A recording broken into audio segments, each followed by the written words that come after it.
For almost 10 years, I convinced myself that love could be earned through consistency. Not grand gestures, not speeches, just showing up every single day.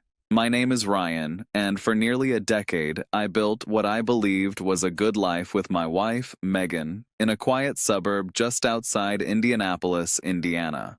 The neighborhood wasn't glamorous, but it was peaceful. Tree-lined streets, freshly cut lawns every Saturday morning. Kids riding bicycles until the streetlights came on. It looked like the kind of place where families stayed together. I thought ours would too. When Megan and I married, her son Cody was only 8 years old. His biological father had drifted in and out of his life for years, making promises he never kept and disappearing whenever responsibility appeared. I never tried to replace him. I knew that wasn't my place. I only wanted to become someone Cody could rely on. Looking back now, maybe that was my first mistake. The mortgage came out of my account every month. Property taxes, home insurance, utilities, internet, car insurance, private school tuition, summer camps, baseball equipment, dental bills, family vacations to Florida, a used pickup truck for Cody when he got his driver's license. Every major expense had my name attached to it. I never complained because I believed that's what husbands did. That's what fathers did, even if no one officially called them that. Whenever Megan worried about money, I told her not to. "I've got it," I'd say, and I always did. I worked long weeks managing commercial construction projects. Some days started before sunrise and ended after dark. I missed birthdays at friends' houses, fishing trips, football games with coworkers. Every overtime shift meant another payment made on time, another opportunity for my family to live comfortably. When I walked through the front door each evening, exhausted and smelling like dust and concrete, I told myself it was worth it. The house was warm. The refrigerator was full. The lights were on. That was enough. Or so I thought. Cody never openly hated me. That would have been easier. Instead, he treated me like background noise. If he needed money, he found me. If he wanted permission, he asked Megan. If something broke, I fixed it. If something expensive needed to be bought, everyone looked at me. When relatives visited during Thanksgiving, they complimented Megan on the beautiful house. Nobody mentioned that I had paid for every square foot of it. At Christmas, Cody thanked his mother for gifts that had come directly from my paycheck. I smiled anyway. I kept telling myself respect takes time. Years, maybe. One day he'll realize who was actually there. One day he'll understand. One day. Those two words became the foundation of my entire marriage. Megan wasn't cruel. She was comfortable. Comfort has a strange way of becoming entitlement when it lasts long enough. If Cody interrupted me while I was speaking, she'd laugh it off. If teenagers were polite, she'd joke, they wouldn't be teenagers. If he ignored me after I asked him to do something, she'd simply repeat my request herself. Only then would he move. At first, I thought she was trying to keep the peace. Later, I realized something much worse. My words carried no authority unless they came out of her mouth. I wasn't a parent. I wasn't really a husband. I was the financial engine that kept everyone's lives moving. Nothing more. Still, I stayed. Because leaving never crossed my mind. You don't walk away from people you love simply because they forget to appreciate you. At least that's what I believed. Until the afternoon everything finally shattered. It was a Saturday. The weather was perfect. I had just finished mowing the lawn when Cody came walking into the kitchen with his phone already open. He didn't ask how my day had been. He didn't notice the sweat running down my face. He simply turned the screen toward me. A glossy black motorcycle filled the display. "I want this one," he said. "It's listed this morning." I looked at the price. Nearly $18,000. I actually laughed because I assumed he was joking. He wasn't.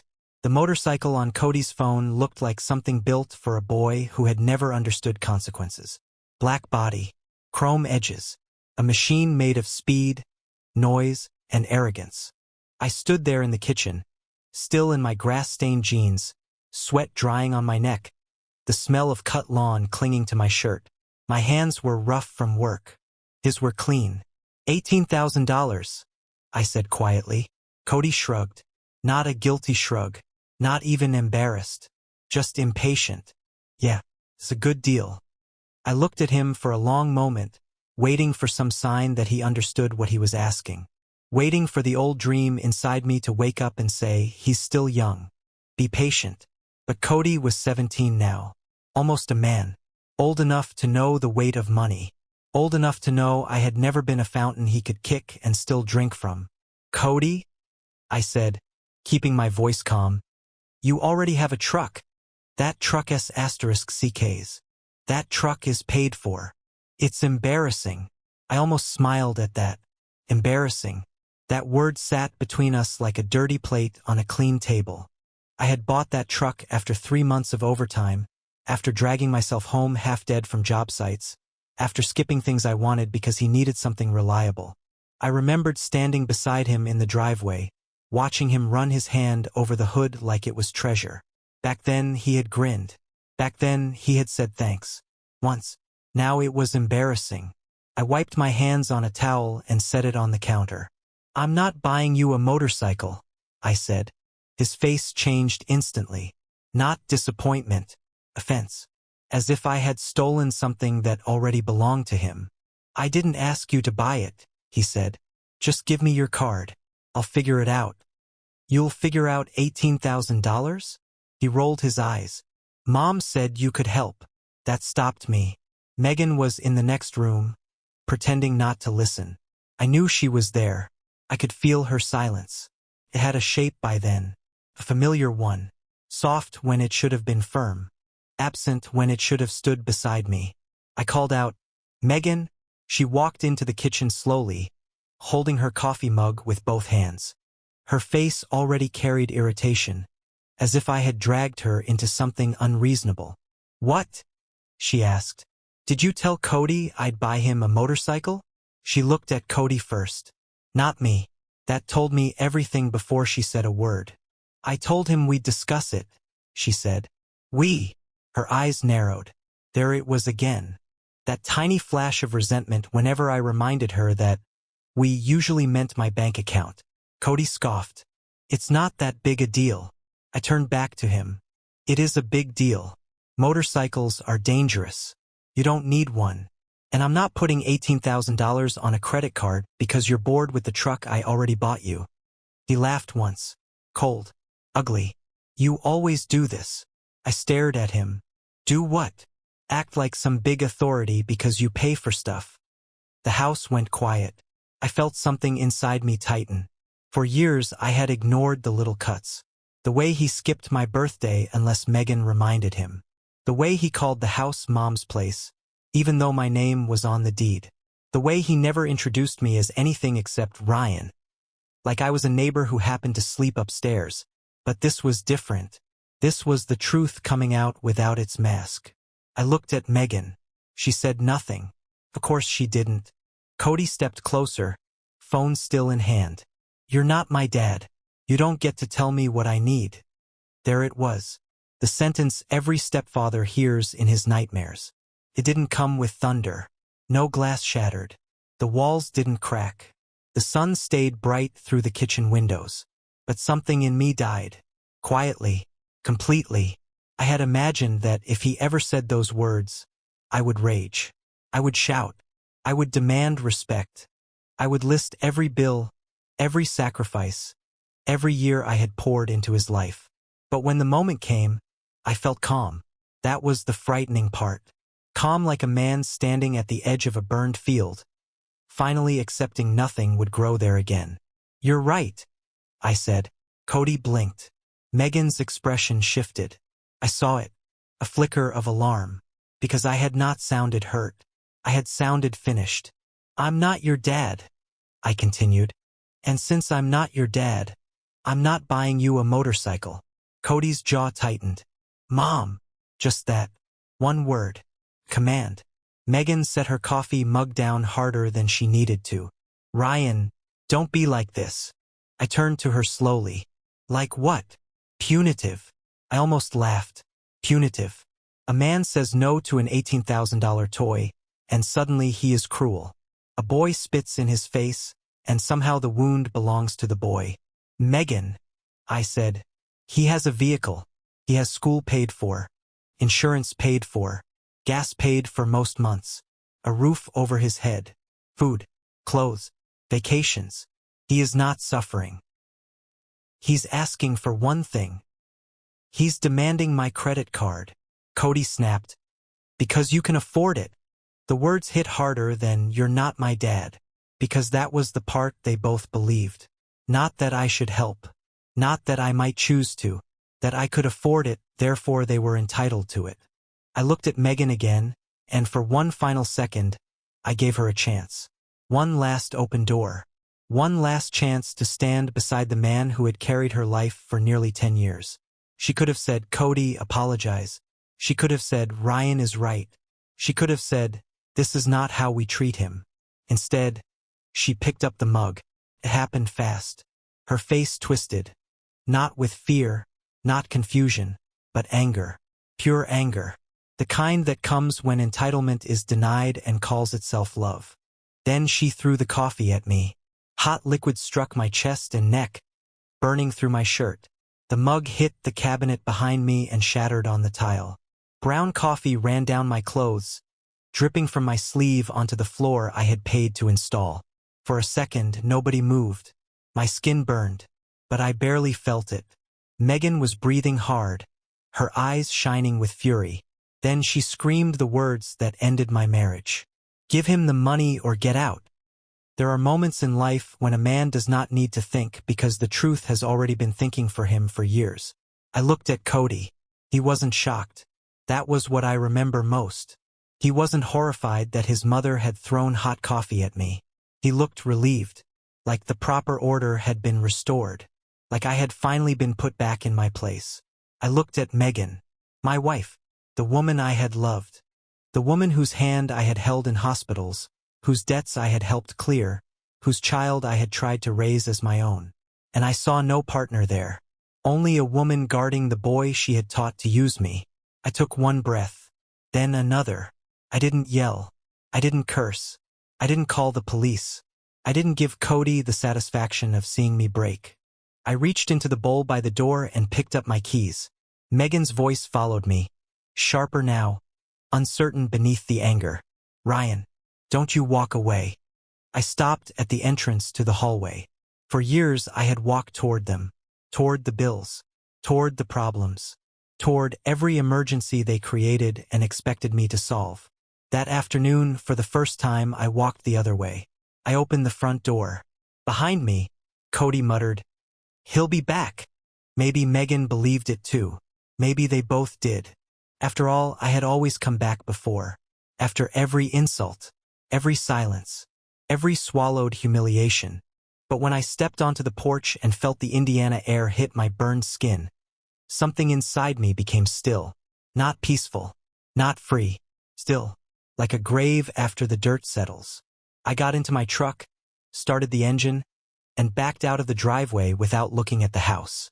Not once, because I knew if I looked back, I would see the life I had built, and I was finally ready to let it burn. I didn't know where I was going. I just drove. The coffee had soaked through my shirt, leaving my skin red and tender, but the burning on my chest was nothing compared to what had settled inside my head. The roads around Indianapolis blurred together as I passed familiar shopping centers, gas stations, and neighborhoods that suddenly felt like they belonged to someone else's life. For nearly 10 years, every mile I drove had been connected to them. Driving Cody to baseball practice, picking him up after school when Megan worked late, running to the pharmacy because one of them needed medicine, stopping for groceries after 12-hour shifts because the refrigerator had to stay full. Everything revolved around that house. Now, for the first time in years, I wasn't driving toward home. I was driving away from it. I pulled into a quiet parking lot overlooking a small lake and shut off the engine. The silence inside the truck was overwhelming. No voices, no demands, no arguments waiting behind the front door. Just me.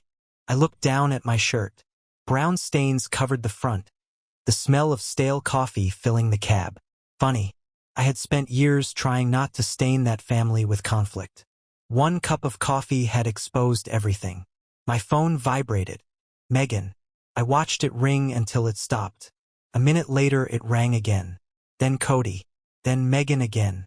I placed the phone face down on the passenger seat. For years they had expected immediate answers from me. The mortgage payment was due. The insurance renewal. The tuition deadline. The broken washing machine. The leaking roof. The vacation deposit. Every problem somehow found its way into my hands. Today they could wait. An hour passed before I finally started the truck again. Instead of going home, I drove to a business hotel across town. The young woman behind the reception desk smiled politely. Checking in. Just for a few nights. She handed me a room key without asking questions. That was exactly what I needed. A place where nobody expected explanations. The room was ordinary. Gray carpet. White sheets. A television mounted on the wall. A desk facing the window. Felt strangely comforting. Nothing inside that room depended on me emotionally. I took a shower, letting cold water run across the burns on my neck. As the coffee washed into the drain, I caught my reflection in the mirror. I looked older than I remembered. The lines around my eyes weren't from age alone. They were from carrying people who never noticed the weight. I lay on the bed staring at the ceiling until morning. Oddly enough, I slept better than I had in months. No footsteps upstairs. No late-night arguments between Megan and Cody. No anxiety about tomorrow's bills. Just silence. When I woke up, I didn't feel happy. I felt clear. That clarity frightened me because it came without anger. I wasn't planning revenge. I wasn't trying to teach anyone a lesson. I was simply accepting reality. Reality has paperwork. By 8:30, I was sitting in the office of an attorney I had hired years earlier when I purchased the house. He recognized me immediately. Ryan, good to see you again. I wish it were under better circumstances. He listened without interrupting while I explained exactly what had happened. I told him about the motorcycle, the coffee, the ultimatum. He folded his hands together. First question, he said. Whose name is on the deed? Mine. The mortgage? Mine. The checking account paying the mortgage? Mine. The utilities? Mine. He nodded slowly. And your wife? Authorized user on a few accounts. Nothing more. He opened a legal pad. What exactly do you want to do? I stared out his office window for several seconds. A week earlier I would have answered differently. A week earlier I would have said I wanted my marriage back. My family back. Respect. Now I answered with surprising certainty. I want my life back. He wrote something down. Then we start today. For the next 4 hours I signed document after document. Authorization forms. Financial instructions. Property paperwork. Every signature felt strangely light. As though I wasn't ending something. As though I was finally acknowledging something that had ended long ago. After leaving his office, I called a moving company. How quickly can you pack a house? Depends on the size. 3 bedrooms. When do you need it? Tomorrow. There was a short pause. We can make that happen. Good. Next came the bank. The manager knew me by name. I had financed the house through them nearly a decade earlier. I need to separate every account solely connected to me. He looked surprised. Everything? Everything. Joint credit cards. Cancelled. Automatic transfers. Stopped. Insurance payments. Redirected. Emergency savings. Moved. Investment accounts. Transferred. The process took nearly 3 hours. When I finally walked outside, the afternoon sun was beginning to fall across the parking lot. My phone showed 32 missed calls. 24 text messages. Most came from Megan. Where are you? Stop acting ridiculous. Come home. We need to talk. Cody didn't mean it. Answer me. The last message was different. You can't ignore us forever. I stared at those words. Ignore us. That was interesting. For years they had ignored every sacrifice I made without even realizing they were doing it. Now one day of silence felt unbearable. I slipped the phone back into my pocket. The following morning, the movers arrived exactly at 8. I met them at the house while Megan and Cody were gone. She had taken him shopping. The irony almost made me smile. Using the last of the money she assumed would always be there. The crew worked efficiently. Everything I had personally purchased went onto the inventory list. The leather sectional, the dining room table, the bedroom furniture, the office desk, televisions, artwork, tools, appliances that legally belonged to me. Every receipt had been carefully saved over the years. I hadn't realized how useful that habit would become. One of the movers looked around the increasingly empty living room. Divorce. I nodded once. Something like that. By sunset, the house echoed. Rooms that had once felt warm now sounded hollow. I stood alone in the living room, listening to my footsteps bounce off nearly bare walls. This wasn't revenge. Revenge is loud. This was accounting. Every year, every payment, every sacrifice, every signature. The bill was finally being calculated. And for the first time in almost 10 years. I wasn't the one paying it.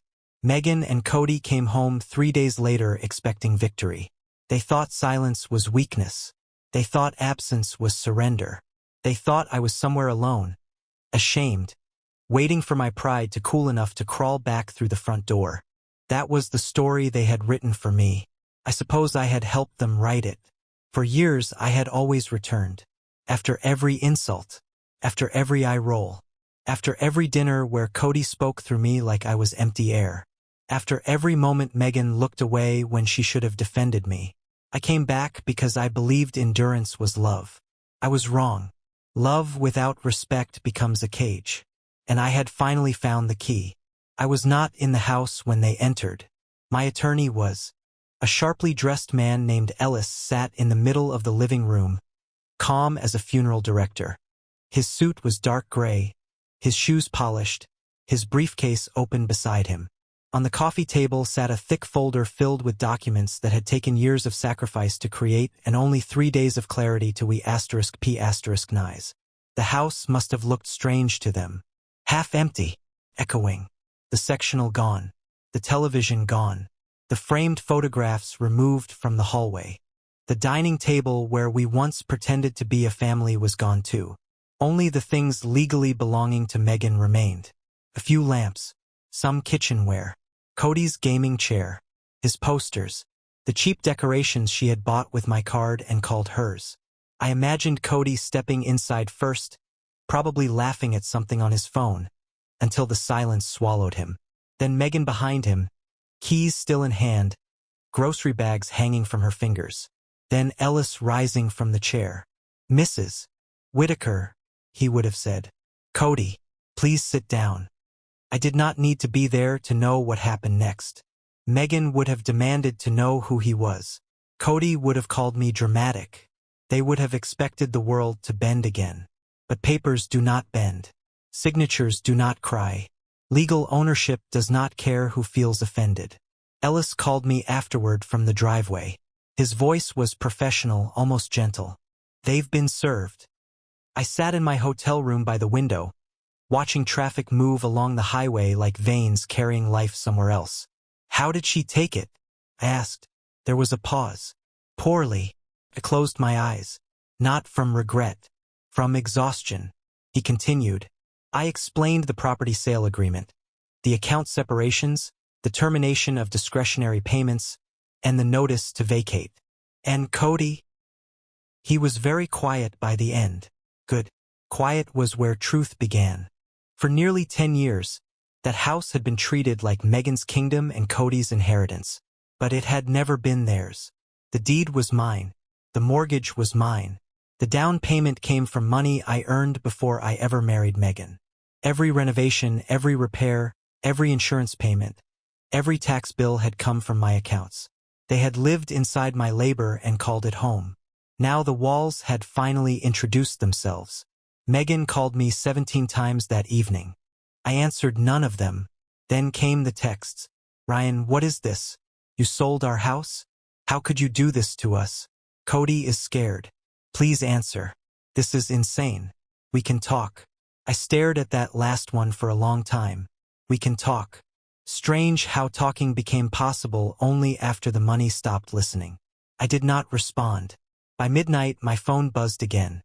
This time it was Cody. Just one message. Are you really doing this? I typed nothing. I wanted to say many things.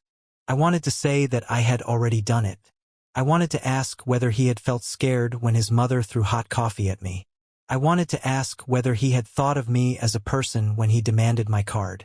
I wanted to ask if "you're not my dad" tasted different now that the bills had repeated it back to him.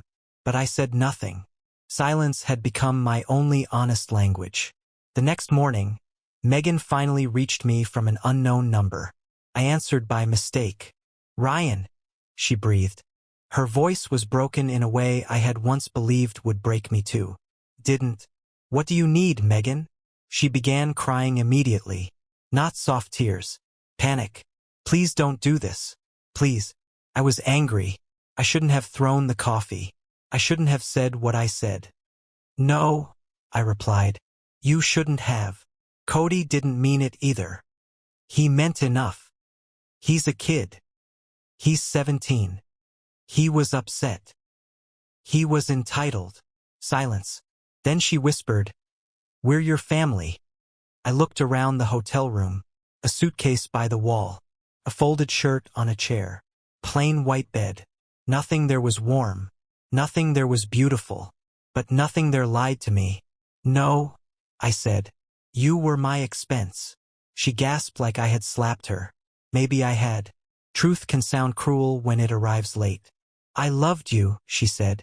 I wanted to believe that. God help me, some wounded part of me still wanted to. But love does not stand silently while your child strips a man of dignity. Love does not pick up a mug.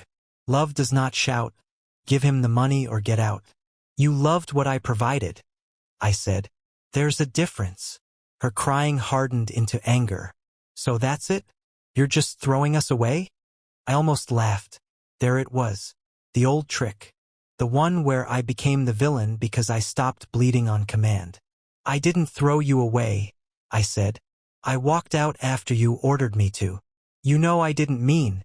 You meant it when the coffee hit me." She said my name again, softer. The way she used to say it when she wanted forgiveness before earning it. I ended the call. Not because I had nothing left to say. Because I finally understood that some people hear apologies only as negotiations. 2 days later, Ellis sent me copies of the signed closing documents. The house was sold. The money went where it legally belonged. Some into secured accounts. Some toward debts. Some into a quiet future I had not yet learned how to imagine. Megan and Cody had 30 days to leave. 30 days. After nearly 10 years of me carrying them, that was all the law required. It was more mercy than they had shown me. I drove past the house once near sunset. I told myself it was to check the property. That was a lie. I wanted to see whether it still had power over me. The windows glowed amber. Megan's car sat crooked in the driveway. Cody's truck was there too, the embarrassing one I had paid for. For a moment, I saw everything that had been. Christmas lights, cookouts, school mornings, Megan dancing barefoot in the kitchen while I made pancakes.